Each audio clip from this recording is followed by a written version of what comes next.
अब हम पढ़ेंगे कि इन विटामिन को हम किस तरीके से क्लासिफाई करें। तो क्लासिफिकेशन ऑफ विटामिन विटामिन को क्लासिफाई किया गया है on the basis of their solubility, कि किस सॉल्वेंट में ये हल होते हैं। There are two types, water soluble and fat and oil soluble. In human there are 13 vitamins, 4 fat soluble A, D, E and K and 9 water soluble। 9 vitamins मां 8 B vitamins आहिनि ऐं हिकु सी विटामिन आहे। पुरानी research आहे।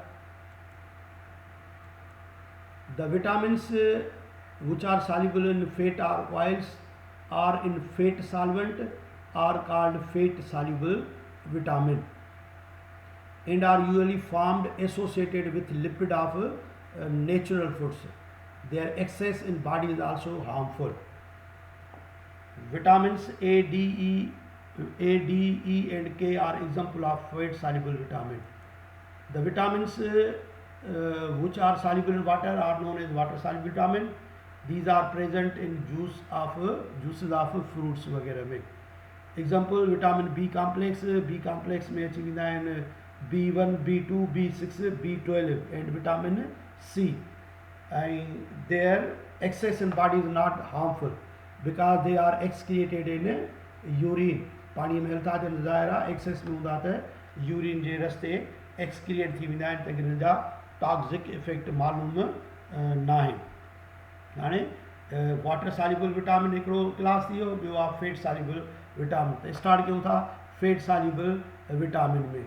हाणे fat soluble vitamin में अॻे ई नाला ॿुधायासीं त ADEK। हाणे हिन स्टडीअ खे सिंप्लीफाई करण लाइ जेके बि असां ॻाल्हियूं पढ़ंदासीं उन में कुझु पॉइंट्स आहिनि, उहे पॉइंट्स तव्हां गॾु कयो टेक्स्ट बुक मां ऐं हिकिड़े पेज ते लिखी हिकिड़ो चार्ट ठाहियो त जीअं असां उन्हनि खे आसानीअ सां यादि करे सघूं। छो त हिन सभिनी विटामिन में कुझु ॻाल्हियूं बिल्कुलु कॉमन हूंदियूं। मिसाल तौर सभिनी विटामिन जो पहिरियों पुछियो वेंदो त कॉमन नालो कहिड़ो आहे, वरी पुछियो वेंदो त हिन जो केमिकल नालो कहिड़ो आहे। सभिनी जो ए जो बि केमिकल नालो ईंदो, डी जो केमिकल नालो, ई जो केमिकल नालो, केमिकल नाला कहिड़ा आहिनि।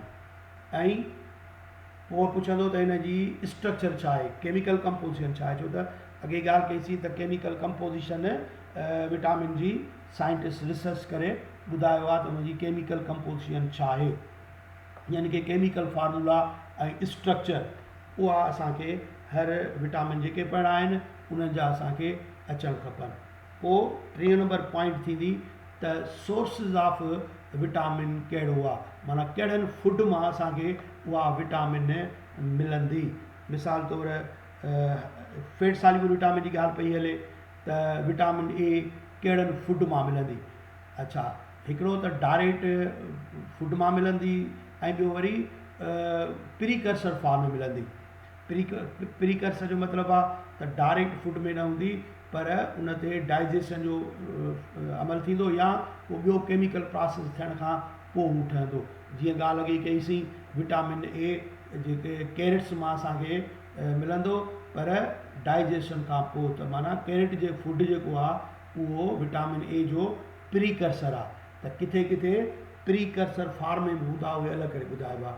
त सोर्सिस ऑफ फूड में डायरेक्ट फूड जा नाला लिखो ऐं जेके प्रीकर्सर हुजनि उन जा प्रोड्यूसर हुजनि उहे उनखे बि अलॻि कयो, जिथे ज़रूरी हुजे न आहे त छॾे ॾियोसि। त 3 पॉइंट थी वियूं। पहिरीं थियो कॉमन नालो, पोइ केमिकल नालो, पोइ थियो वरी हुनजो सोर्सिस। उन खां पोइ उन विटामिन जो फंक्शन कहिड़ो आहे, त for what function that vitamin is required, त उहो ज़रूरी आहे, उहो ॿुधाईंदासीं। हर हिक जो हिकु ई चार्ट में लिखंदव, ए जा, डी जा, बी ए डी ई के सभई हिकु लाइन में लिखंदासीं त असांखे यादि करण में आसानी रहंदी, डिस्ट्रीब्यूट करण में आसानी रहंदी। ऐं जीअं फूड जी ॻाल्हि कईसीं त ए बि फूड में मिलंदो, डी बि फूड में मिलंदो, ई बि मिलंदो, के बि मिलंदो, कहिड़े कहिड़े फूड में मिलंदो, कहिड़े में न मिलंदो, किन में कॉमन हूंदा, किन में कॉमन न हूंदा फूड। त उहे गॾु करे लिखंदासीं त यादि करण में असांखे आसानी थींदी। फंक्शन खां पोइ ॿुधाईंदासीं त जेकॾहिं विटामिन ए जी कमी थी वञे, विटामिन्स जी कमी थी वञे, जेके असां चवंदासीं डिफिशंसी, त पोइ कहिड़ियूं बीमारियूं लॻंदियूं। त उन टॉपिक खे चवंदासीं डिफिशंसी सिम्पटम्स। डिफिशंसी सिम्पटम्स, त what are the deficiency symptoms of vitamin A जा डिफिशंसी सिम्पटम्स निशानियूं कहिड़ियूं आहिनि, डी जी कमीअ जूं सिम्पटम्स कहिड़ियूं आहिनि, ई जी सिम्पटम्स कहिड़ियूं आहिनि, ऐं के जा सिम्पटम्स कहिड़ा आहिनि ॿुधाईंदासीं। ऐं पोइ उनजी ॿुधाईंदासीं डेली रिक्वायरमेंट, माना बॉडीअ खे केतिरो विटामिन जी ज़रूरत आहे, केतिरी रिकमेंडेशन थियल आहे, उनजी ॻाल्हि कंदासीं।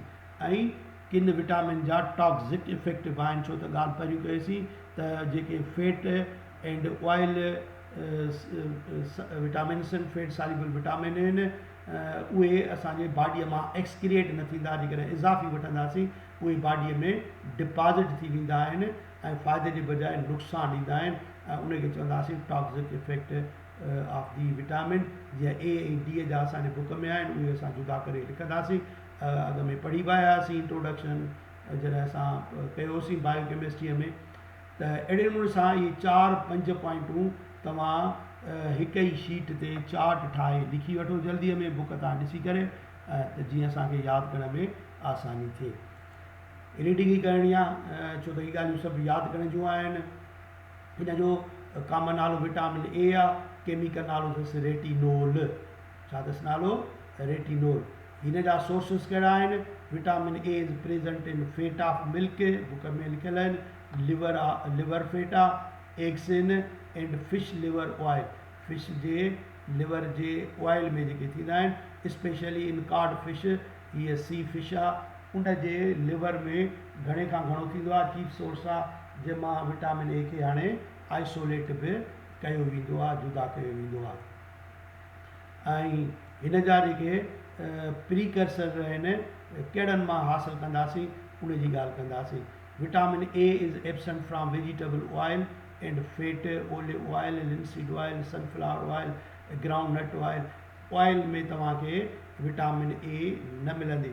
इहे असां जेके ऑयल घर में वठी ईंदा आहियूं, एडिबल ऑयल, बिल्कुलु उन ते तव्हां ॾिसंदव त उनजे कंटेनर ते ॿाहिरां लिखियलु हूंदो आहे vitamin A is added, vitamin A is added, त हिन में विटामिन ए एड कई वई आहे, छो त डायरेक्ट वेजिटेबल मां, वेजिटेबल ऑयल मतिलबु के ओलिव ऑयल आहे, लिनसीड ऑयल त एडिबल कोन हूंदो आहे, खाइण में खाइबो तेल कंहिंजो आहे, सनफ्लावर ऑयल खाइबो आहे, ऐं ओलिव ऑयल जैतून जो तेल आहे, ऐं मेज़ ऑयल आहे, इहे असां यूज़ कंदा आहियूं, त उन में जे विटामिन ए खे एड कयो वेंदो आहे। Margarine made from these oil is supplemented vitamin A during its manufacture.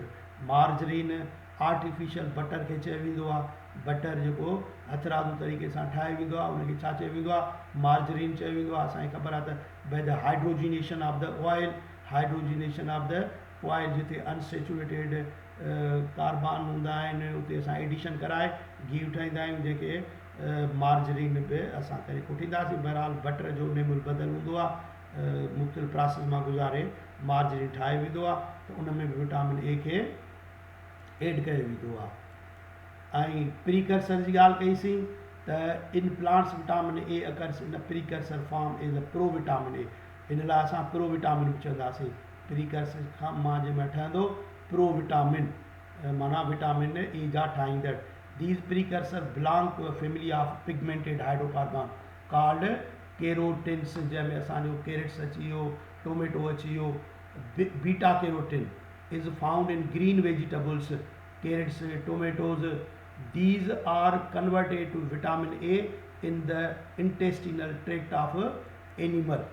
Intestine में जॾहिं असां कैरेट वग़ैरह खाईंदासीं त उनजे मथां एंजाइमेटिक एक्शन थींदो आहे ऐं पोइ कन्वर्ट थींदा आहिनि कंहिंमें विटामिन ए में। जीअं ही बीटा कैरोटिन जी फार्मूला आहे C40H56, इंटेस्टाइन में उनजी हाइड्रोलाइसिस थींदी ऐं पोइ ही कन्वर्ट थी थो वञे 2 मॉलिक्यूल्स ऑफ रेटिनोल, ओल OH जे करे रेटिना में अखि में मिलंदो, उन करे नालो रेटिनोल पइजी वियो हिन जो। त इन जी स्ट्रक्चर ही आहे।